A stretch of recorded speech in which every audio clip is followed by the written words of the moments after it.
Zašto poštujemo sveto predanje?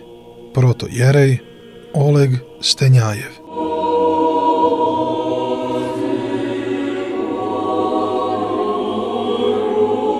Treba otvoreno reći da nas samo biblijsko otkrovenje uči tome da ako čovjek proučava Bibliju van tradicije, on ne opšti s rečju Božjom, već sa svojim subjektivnim shvatanjem datog teksta. Tako, na primjer, apostol Petar piše: i dugotrpljenje Gospoda našega držite za spasenje, kao što vam i ljubljeni naš brat Pavle po danoj mu mudrosti pisa, kao što govori o ovome i u svima svojim poslanicama, u kojima su neka mesta teško razumljiva, koja neuki i neutvrđeni izvrću, kao i ostala pisma na svoju sopstvenu propast. Iz druge poslanice svetog apostola Petra, 3. glava, 15. i 16. stih. Kao što vidimo, sama Biblija nas upozorava da postoje dve kategorije lica koja opšte sa svetim pismom, kako se navodi, na svoju sopstvenu propast. Neuki i neutvrđeni. Ko su neuki? Možda su to kršteni, ali nenaučeni ljudi. Ko su neutvrđeni? To su najverovatnije oni koji nisu ni kršteni, ni naučeni. Zato se crkva naziva i jeste crkva Boga živog, stub i tvrđava istine, kako je naziva sveti apostol Pavle u svojoj prvoj poslanici Timoteju, 3. glava, 15. stih. Obe ove grupe ljudi, čitajući Bibliju, dakle neuki i neutvrđeni, ne opšte s rečju Boga, već sa svojim subjektivnim shvatanjem datog teksta. Eto zašto je Gospod Isus Hristos, kad su ga pitali, ponekad odgovarao pitanjem: kako čitaš? Kao što to navodi sveti apostol i evanđelist Luka u svom evanđelju, 10. glava, 26. stih. Biblija se može čitati na različite načine i u knjizi Dela svetih apostola se opisuje kako je putovao jedan čovjek, evnuh, i kako je čitao knjigu proroka, a na putu mu se pridružio apostol Filip, koji ga je upitao: da li razumeš to što čitaš? Evnuh je bio pametan čovjek i zato je odgovorio: kako bih mogao ako me ko ne uputi?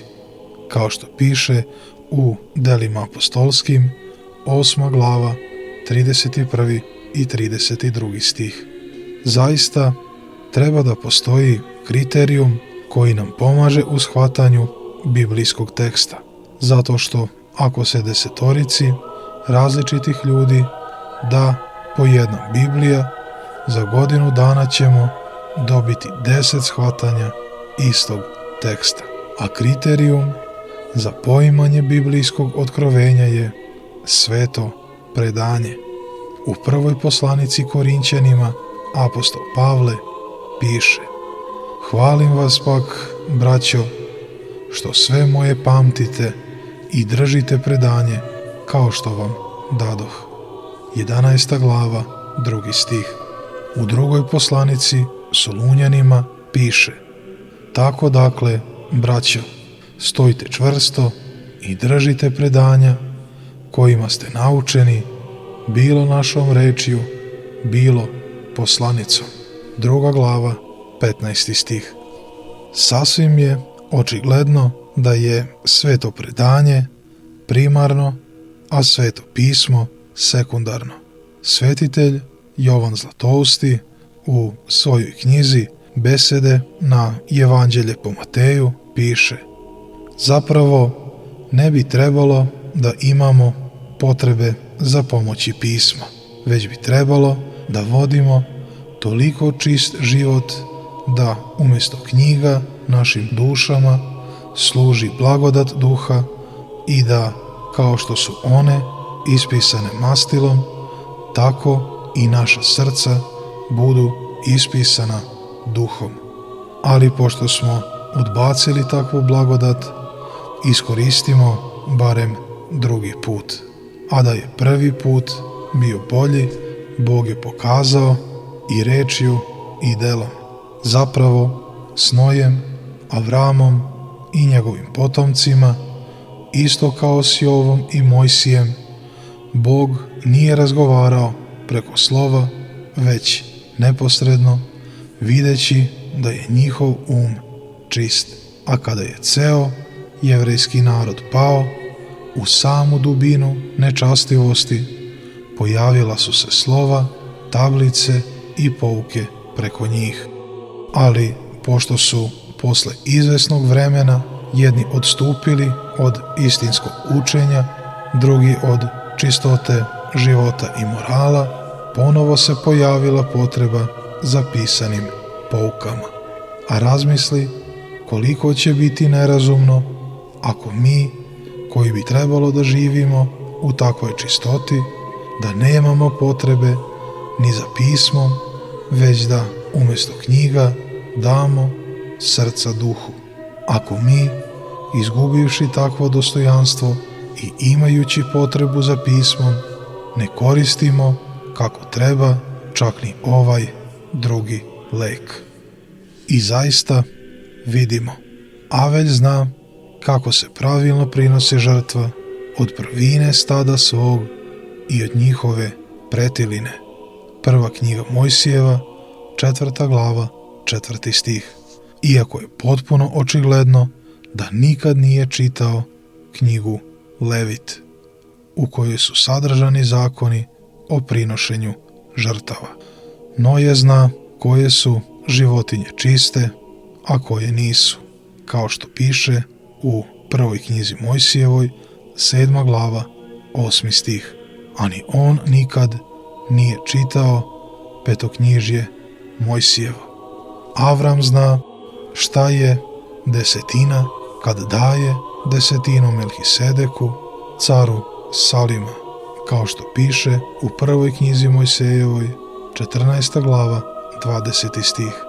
Jakov zna šta je desetina po zavetu, po obećanju Bogu, kao što piše u prvoj knjizi Mojsijevoj, 28. glava, 22. stih. Kao što vidimo, istina Božja se od najstarijih vremena prenosila s kolena na koleno ili je Gospod lično razgovarao sa svojim izabranicima.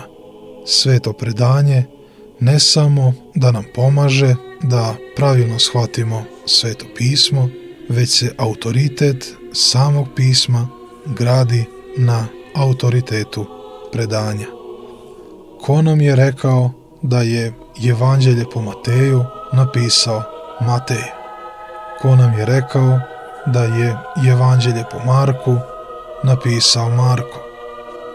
Ko nam je rekao da poslanica apostola Pavla treba da ima 14, a ne više ili manje?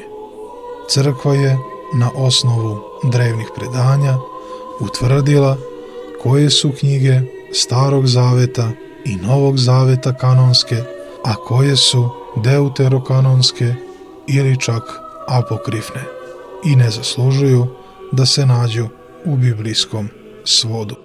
I crkva je uništila mnoga lažna, gnostička i apokrifna evanđelja i na osnovu predanja je stvorila biblijski kanon u današnjem obliku.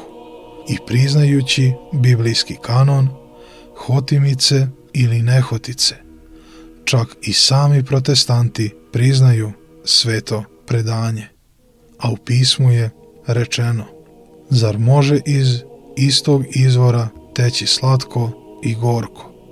Ako neko priznaje kanon Biblije, neka prizna i druge kanone crkve. A ako sumnja u bilo koji kanon drevne crkve, mora sumnjati i u kanon Svetog pisma, zato što Zaista, iz jednog izvora ne može teći i slatka i gorka voda. Pravoslavni hrišćani Bibliju izučavaju na osnovu tumačenja svetih otaca i sveti oci kao što su svetitelji Jovan Zlatousti, Vasilije Veliki, Grigorije Bogoslov, blaženi Jeronim Stridonski, blaženi Avgustin, blaženi Teofilakt, otkrivaju nam horizonte tačnog poimanja biblijskog teksta, biblijskog otkrovenja, ono što je nedostupno čoveku koji živi van tradicije. Zato, kao u stara vremena, tako i danas ostaje aktuelno pitanje koje je Isus Hristos jednom postavio čoveku koji ga je pitao kako da se spasi. Hristos mu je postavio pitanje: kako čitaš?